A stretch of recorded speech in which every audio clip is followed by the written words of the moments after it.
আমরা সচরাচর শনি, মঙ্গল, রাহু এবং কেতু এই গ্রহগুলোকে নিয়ে যতটা চিন্তা প্রকাশ করি বা চিন্তিত হই, ততটা চিন্তা আমরা অন্যান্য গ্রহদের ক্ষেত্রে করতে চাই না বা করি না বললেই চলে।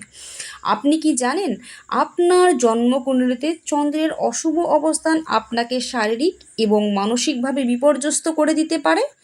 আপনার জন্মকুণ্ডলিতে চন্দ্র অশুভ বা দুর্বল অবস্থায় অবস্থান করলে আপনার জলবাহিত রোগের সম্ভাবনা প্রবল হারে বৃদ্ধি পায়, যেমন সর্দি, কাশি, থেকেই রাতে জ্বর আসা, রক্তাল্পতা, হাঁপানি, মেয়েদের ক্ষেত্রে ব্রেস্ট সম্পর্কিত সমস্যা। জন্মকুণ্ডলিতে চন্দ্রের দুর্বল বা অশুভ অবস্থান থাকলে আপনি সারাক্ষণ মানসিক উৎকণ্ঠায় থাকবেন, কাজের ক্ষেত্রে সন্তুষ্টি না আসা, হীনমন্যতায় ভোগা, মায়ের সাথে সম্পর্ক খারাপ ইত্যাদি বিষয়গুলো হয়ে থাকে। আপনি যদি এই সমস্যাগুলো ফেস করে থাকেন, তবে অবশ্যই আপনাকে এর উপযুক্ত প্রতিবিধান করা প্রয়োজন। জ্যোতিষ সংক্রান্ত যে কোনো রকম সমস্যার সমাধান এবং পরামর্শের জন্য স্ক্রিনে দেওয়া নম্বরে যোগাযোগ করতে পারেন এবং ভিডিওটি যদি আপনার উপকারী মনে হয় অবশ্যই একটি লাইক দিয়ে সঙ্গে থাকবেন। সকলে ভালো থাকুন, সুস্থ থাকুন। জয় শ্রীকৃষ্ণ।